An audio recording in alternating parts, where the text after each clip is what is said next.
Hello అండి, అందరికీ నమస్కారం. ఈరోజు మనం వలివేటి నాగచంద్రావతి గారు రచించిన తొందరపాటు అనే ఓ చక్కటి కథను విందాం. ఇక కథలోకి వెళ్దాం. ఇదిగో నాన్న వాటర్ బాటిలు, ఈ బాస్కెట్లో టిఫిన్ బాక్సులున్నాయి. చిన్న బాక్స్లోని ఇడ్లీలు ఒక గంటాగి తినేయండి. 1 గంట దాటగానే పెద్ద బాక్స్లోని చపాతీలు పెరుగన్నం తినేసి మందులు వేసుకోండి, సరేనా? కాలక్షేపానికి న్యూస్ పేపరు, ఓ నవల కూడా కొన్నాను, ఇవిగో. మీరు దేనికి కిందకి దిగనక్కర్లేదు. దిగితే మళ్ళీ ఎక్కడానికి కష్టమవుతుంది మీకు. ఎక్కువసేపు కూర్చుంటే వీపు లాగుతుంది. భోజనమయ్యాక 1 గంట నడుము వాల్చండి. ఏసీ 2 టైర్ ఇది. సీట్ అంతా మీదే. కాలు చాపు కూర్చోవచ్చు, మొహమాట పడకండి. మిమ్మల్ని ఒక్కరినే పంపడం నాకు అస్సలు ఇష్టం లేదు, కానీ తప్పట్లేదు. మా పార్థు 100 జాగ్రత్తలు చెబుతున్నాడు. మొదటిసారి పిల్లాన్ని స్కూల్కి పంపించినట్లు తెగ టెన్షన్ పడిపోతూ. వైజాగ్ రైల్వే స్టేషన్ అది. షాలిమార్ ఏసీ ఎక్స్ప్రెస్లో విజయవాడ వెళ్తున్నాను. రిటైర్ అయినా దృఢంగానే ఉండేవాణ్ణి. ఫ్రీ బర్డ్లా తిరిగేవాణ్ణి. ఇదిగో మొన్న మొదటిసారి హార్ట్ స్ట్రోక్ వచ్చినప్పటి నుంచి కాలు కదపాలంటే భయం. నాకు కాదు, ఇంట్లో వాళ్ళకి. సరే సరే, అలాగే అలాగే అని చెప్పి చెంపలు లాగుతున్నాయి. మొత్తానికి రైలు కదిలింది. జాగ్రత్త, వెళ్ళగానే ఫోన్ చేయండి. నేను చెప్పినవన్నీ జ్ఞాపకం ఉన్నాయి కదా? పాప మా వాడు వగరుస్తూ బండి వేగాన్ని అందుకునే వరకు దాని పక్కనే నడుస్తూ చెప్తూ అమ్మయ్యా, పార్దు చూపులు వెనకబడ్డాయి. ఏమిటో వల్లమాలని అభిమానాన్ని కూడా ఒక్కోసారి భరించలేం. కిటికీకి దగ్గరగా జరిగి కూర్చొని విశ్రాంతిగా సీటుకి జారబడి అలవోకగా కళియజూశాను. కంపార్ట్మెంట్ అంతా 1-2 సీట్లు మినహా ఫుల్లుగా ఉంది. నా సైడ్ బెర్త్కి ఎదురుగా ఉన్న సీట్లో ఒక ఫ్యామిలీ అనుకుంటా. భార్య, భర్త, కొడుకు కూర్చున్నారు. వాళ్ళెదురుగా ఉన్న సీటంతా ఖాళీ. ఆ ఫ్యామిలీలో కుర్రాడికి 18-20 ఉంటాయి వయసు. రాగానే కిటికీ దగ్గర సీట్లో సెటిల్ అయిపోయి చెవికి మొబైల్ అతికించేశాడు. ఆవిడేమో ఎక్కినప్పటి నుంచి ఆగకుండా భర్త చెవి దగ్గర మద్దెలు వాయిస్తూనే ఉంది. పాపం ఆ మానవుడు పేపర్ తెరిచాడే గాని అటు దృష్టి దాని మీద పెట్టనూ లేక, ఇటు పూర్తిగా చెవి దగ్గర మోతకి తల ఓపనూ లేక అవస్థ పడిపోతున్నాడు. అమ్మా, టిఫిన్ పెట్టేస్తావా? ఆ తల్లి వాగ్ధోరణికి కామా పెట్టాడు కొడుకు. నాకు ఆకలి గుర్తొచ్చింది. బాక్స్ తెరిచి ఇడ్లీలు తిన్నాను. మా వాడు చెప్పిన మాట ఉల్లంఘించి వేడివేడి రైల్వే కాఫీ ఒక కప్పు తాగేశాను. కాసేపు పేపర్ తిరిగేశాను. ఇంతసేపు అతి పలుచని మబ్బుతెరలోంచి కనిపిస్తున్నట్టు కిటికీ అద్దం వెనకాల నుంచి ఊరిస్తున్న ప్రకృతి సౌందర్యాన్ని ఆస్వాదిస్తూ కూర్చున్నాను. అలా చూస్తూ ఉండగానే ఓ చిన్న కునుకు పట్టేసింది. ఎంతసేపో తెలియలేదు. ఏదో స్టేషన్ వచ్చినట్టుంది. దిగేవాళ్లు ఎక్కేవాళ్ల సందడితో మెలకు వచ్చేసింది. పాత వాళ్ళెవరు దిగారో కొత్త వాళ్ళు ఎవరెక్కారో తెలియదు కానీ నా ఎదురు వింగ్లో పాత ఫ్యామిలీతో పాటు 2వ కిటికీ దగ్గర ఇంకో కొత్త సాల్తీ కనిపిస్తోంది. నా వయసువాడిలానే కనిపిస్తున్నాడు. కూతురు అనుకుంటా. మా పార్దులాగే తెగ జాగ్రత్తలు చెబుతోంది. అబ్బా సరేలేవే అంటూ ఇబ్బంది పడుతున్నాడు ఆయన నాలాగే. నవ్వుకున్నాను లోపల. బండి కదులుతుంటే హడావడిగా దిగిపోయింది ఆ అమ్మాయి. కిటికీలోంచి ఆ అమ్మాయికి చెయ్యూపి ఇటు తిరిగిన ఆయన్ని యథాలాపంగా చూశాను. ఎక్కడో బాగా తెలిసిన మొహంలా ఉందే, ఎవరు చెప్పమా? అప్పుడే ఆయన నన్ను చూశాడు. వెంటనే ఆయన మొహంలోనూ తడబడిన ఛాయలు కనబడ్డాయి. మరోసారి పరీక్షగా చూడబోయాను. ఇటు చూస్తున్న వాడల్లా చటుక్కున అటు తిరిగిపోయాడు. ఊహు, సందేహం లేదు, ఆయన కూడా నాలాంటి డైలమాలో పడుంటాడు. ఇంతకీ ఎవరై ఉంటారబ్బా? దూరం బంధువా, పూర్వ స్నేహితుడా, పాత శత్రువా? గుర్తుకొచ్చేసింది, అతను వేణుగోపాల కదూ? అవును, పాపడి తీయకుండా పూర్తిగా ఎగదువ్విన క్రాఫు, నుదుటిన పూర్వకాలపు కాణీ కాసంతా చుట్టతో కాల్చిన మచ్చ, తెల్ల ప్యాంటు మీద తెల్ల షర్టు. సందేహం లేదు, అతను వేణునే. వేణు? ఉద్వేగంతో ఉప్పొంగిపోతూ బయట కొరకబోతున్న స్వరం చేదు ముద్దేదో అడ్డం పడినట్లు గొంతులోనే ఆగిపోయింది. నాకతను మిత్రుడా? 38 ఏళ్ల క్రితం చివరిసారి నన్ను ఉద్దేశించి ఏమన్నాడు వేణు? నువ్వు నాకు శత్రువ్వి, నీ మొహం చూడటం కూడా నాకిష్టం లేదు అన్నాడు కోపంగా. ఆ రోజు మానసికంగా తనెంత చిత్రవద అనుభవించాడు, ఎంత కుమిలిపోయాడు. ఆనాటి బాధ గుర్తొచ్చి గుండె కలుక్కుమంది నాకు. భావాలు కలగలిసిన జంట కవుళ్లా ప్రాణానికి ప్రాణంగా ఉండేవాళ్లం. అంత బద్ధశత్రువుల్లా ఎలా మారిపోయాం? వేదనగా కళ్ళు మూసుకున్నాను. గతంలోకి లాగేసింది మనసు. ఎంతో ప్రయత్నం మీద పరాయి రాష్ట్రం నుంచి ట్రాన్స్ఫర్ చేయించుకుని స్వంత ఊరికి దగ్గరగా వచ్చాను. మొదటి రోజు బ్యాంక్లో స్టాఫ్ అందరూ దూరం నుంచే మందహాసంతో చెయ్యెత్తి విష్ చేసి ఊరుకుంటే వేణు మాత్రం దగ్గరకొచ్చి భుజం మీద చెయ్యేసి వెల్కమ్ మధుగారు అన్నాడు నవ్వుతూ. ఆ భుజం మీద చెయ్యి వేయటంలోనే ఓ ఆత్మీయత కనిపించింది నాకు. ఆ సాయంత్రం నేను 1 గంట పర్మిషన్ అడిగి ఇళ్ల వేటకు బయలుదేరుతుంటే, అనుకుంటూనే ఉన్నాను మీకు ఇల్లు అవసరమవుతుందని. మేమున్న ఇంటికి పక్క పోర్షన్ ఖాళీగా ఉంది, కొంచెం చిన్నదే అయినా అన్ని సౌకర్యాలు ఉన్నాయి, రండి చూదురుగాని అన్నాడు. వెళ్లాను. కొత్త ఇల్లు అద్దెకివ్వటం కోసమే 2 పోర్షన్లుగా కట్టారు. బ్యాంకుకు దగ్గరగా ఉంటుందని 2 నెలల క్రితమే వేణు కూడా ఇంటికి మారాడట. ఇల్లు నాకు నచ్చింది. 2 రోజుల్లో సామాన్లతో దిగింది వర్ధని. మేము ప్యాకేజీ ఇప్పి సర్దుకుంటున్న 4 రోజులు వేణు ఇంట్లో నుంచే క్యారియర్లు, మాతో పాటు పప్పు అన్నమే. అంత మొహమాట పడకండొదినా అంటూ వరుస కలిపి మరి భర్త అంత కలుపుగోలుతనము కనబరిచింది వేణు భార్య కమల. మా గ్యాస్ కనెక్షన్ ట్రాన్స్ఫరు, పిల్లవాడి స్కూల్ అడ్మిషను, పోస్టాఫీసులో అడ్రస్ ఎంట్రీ చేయించటం, ఈ పనులన్నింటికీ వేణు నాకు కూడా తిరిగాడు. వెంటే ఉన్నాడు. ఎంత విసుగు తెప్పించే కార్యమైనా మనకి సాయంగా ఇంకొకరున్నారంటే అది ఎంత తేలిగ్గా హాయిగా అనిపిస్తుందో నాకప్పుడే అనుభవం అయింది. ఒకరి మీద ఒకరికి సుహృద్భావం కుదిరినప్పుడు చెలిమి మొలకెత్తడమే కాదు, చిగుళ్లు వేస్తుంది. మా స్నేహం అలా ఎదిగింది.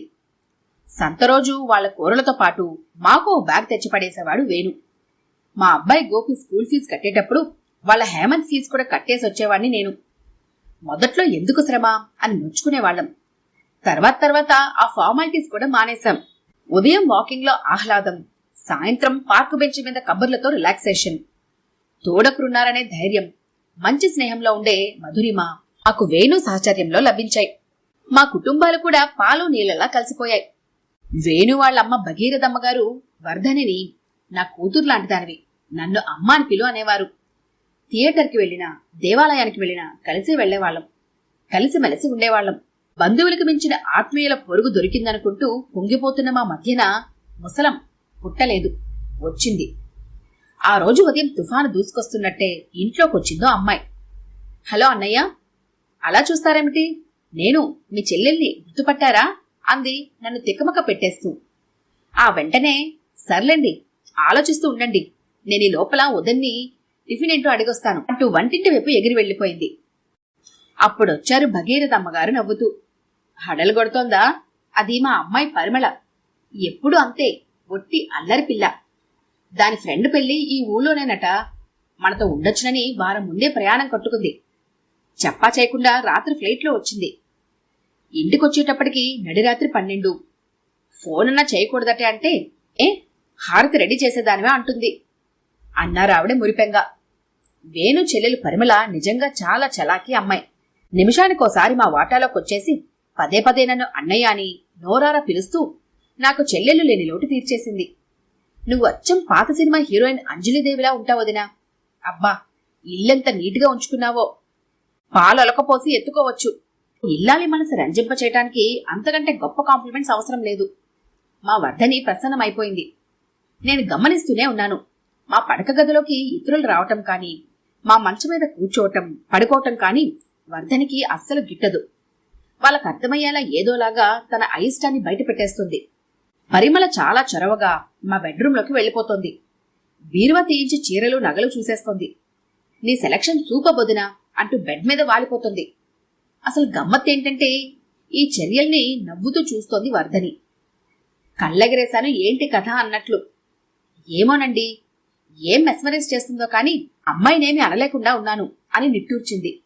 ఆ మాట మాత్రం నిజం. తను చెయ్యాలనుకున్నది తన అయిష్టాన్ని బయట పెట్టేలోగానే చేసేస్తుంటే ఏమనగలం, ఎలా కాదనగలం? పరిమళ అలాంటి ఇరకాటంలోనే పెట్టేసింది ఒకసారి. ఎలా ఉన్నానో దినా? మెరూన్ కలర్ పట్టుచీర, తలనిండా పూలు, చక్కగా ముస్తాబాయి వచ్చింది పరిమళ. రాత్రి 10 గంటలకట స్నేహితురాలి పెళ్లి ముహూర్తం. తెల్లవారుజామున తిరుగు ప్రయాణం అయిపోతుంది. బ్యాంక్ నుంచొచ్చి పడక్కుర్చీలో రిలాక్స్ అవుతున్నాను. టీ అందిస్తోంది వర్ధని. నువ్వే పెళ్లి కూతురులా ఉన్నావు ముచ్చటగా చూస్తూ నవ్వింది. హారం బావుందా? చాలా బావుంది. ఆ చెవులకే కొంచెం వేలాడే మోడల్ ఉంటే బావుండేదేమో. కొంప మునిగింది అక్కడే. అవును కదా, మరింకా నించుంటావే, పదా నీ బుట్టలోలాకలు తెచ్చివు మరి. వర్ధనిని బలవంతాన బెడ్రూంలోకి తోసుకువెళ్లి 10 నిమిషాల్లో చెవులకు పెట్టుకున్న బుట్టలు ఊగేలా తల ఊపుకుంటూ బయటకొచ్చి, బాయ్ అన్నయ్య, తెల్లవారుజామున లేపుతాను, సెండాఫ్ ఇవ్వాలి సుమా అంటూ గాలి దుమారంలో వెళ్లిపోయింది పరిమళ. నిశ్చేష్టత నుంచి తేరుకొని చూశాను వర్ధని వివర్ణమైన ముఖాన్ని. చాలా బాధేసింది. అలా అమ్మమ్మవట ఆ బుట్టలు. అవంటే వర్ధనికి చిన్నప్పటి నుంచి చాలా మోజట. అది తెలిసి ఆ బుట్టల్ని చాలా ఖరీదైనవి, జాగ్రత్త సుమా అని చెప్పి మరి వర్ధని పెళ్లి కానుకగా ఇచ్చింది ఆవిడ. వర్ధనికి అవంటే ప్రాణం. వాటిని ఎవరినీ తాకనివ్వదు, పట్టుకోనివ్వదు. అలాంటిది ఒకరోజు ఓపిక పట్టు, ఓదార్పుగా చూశాను నేను. తెల్లవారుజామున వేణు పరిమళ తలుపు తట్టారు. ప్రసన్నంగానే బాయ్ చెప్పింది వర్ధని నాతో పాటు.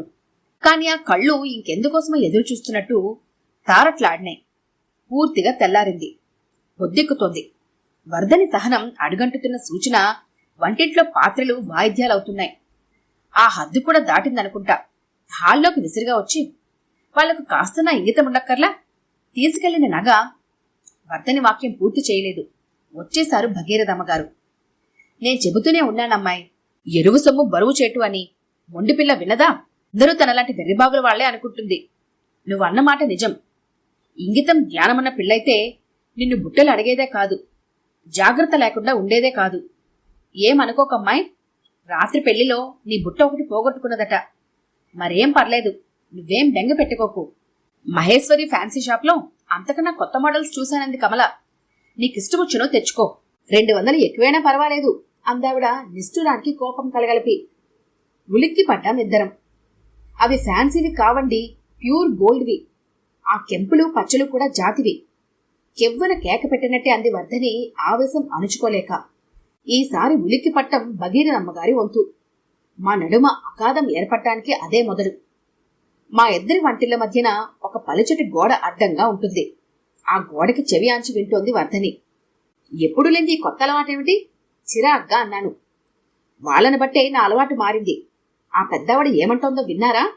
నాకు బుద్ధి లేదట. అంత ఖరీదైనవి పెట్టుకోమని ఇవ్వటం నాదే తప్పట. అత్తకు తగ్గ కోడలు ఆవిడేమంటుందో తెలుసా? అవి పిచ్చివి కాదంటే నమ్మబుద్ధి కావటం లేదట. మనం వినాలనే అంటున్నట్టు అనిపించింది నాకు.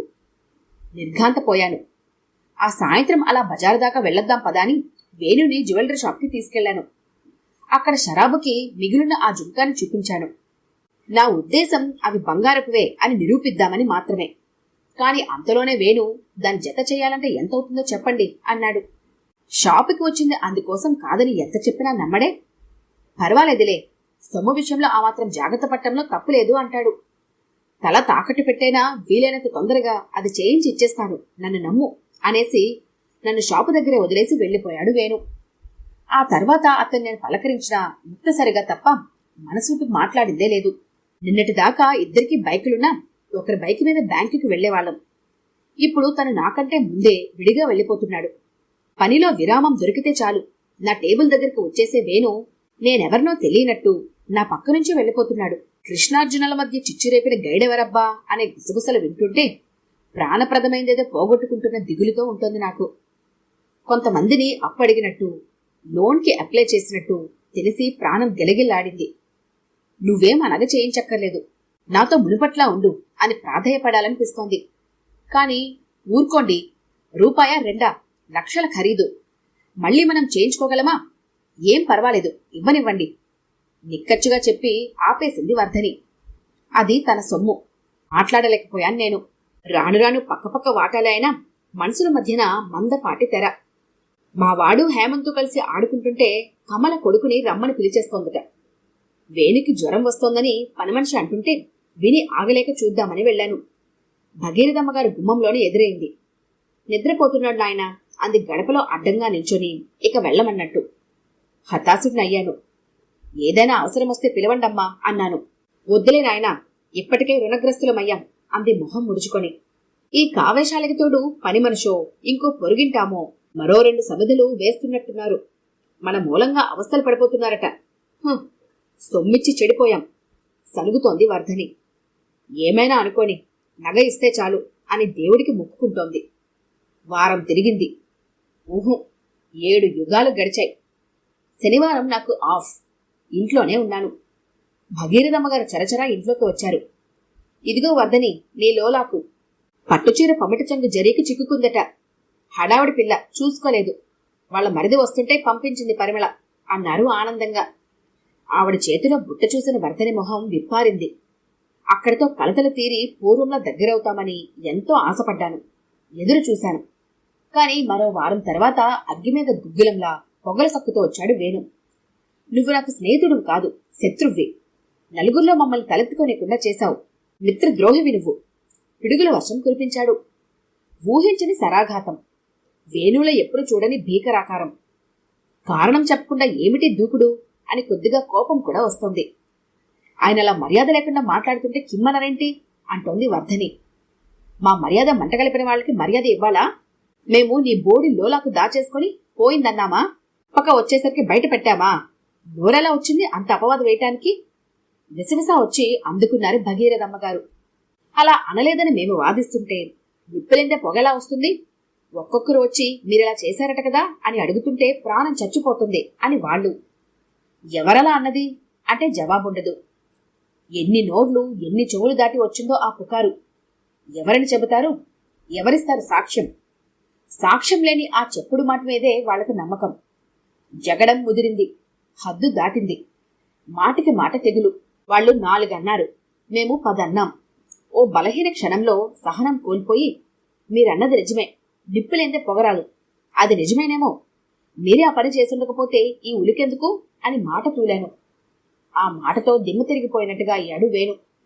మరుక్షణం తేరుకొని, ఛీ, నీ మొహం చుట్టం పాపం అంటూ కళ్ళకి చెయ్యడ్డం పెట్టుకుని వెళ్లిపోయాడు రుసరుసలాడుతున్న తల్లిని వెంట పెట్టుకుని. 2 రోజుల్లో ఇల్లు ఖాళీ చేసి వెళ్లిపోయారు వాళ్ళు.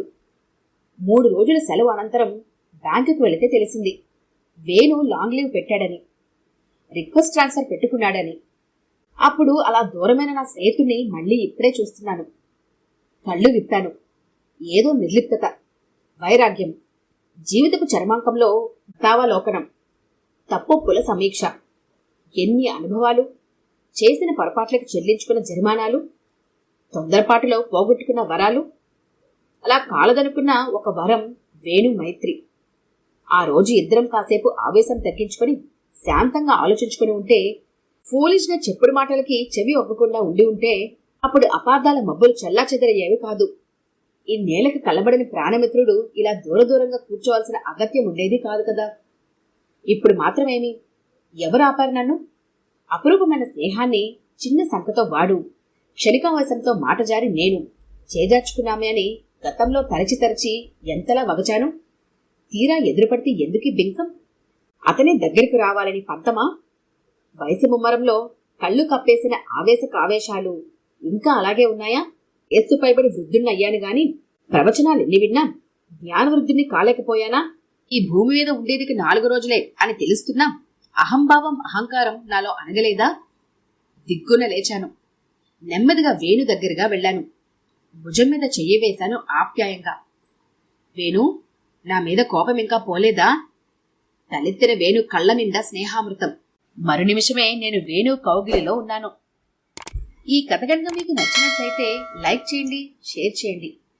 మరిన్ని ఇంట్రెస్టింగ్ కథల కోసం మా ఛానల్ని తప్పకుండా సబ్స్క్రైబ్ చేసుకోండి.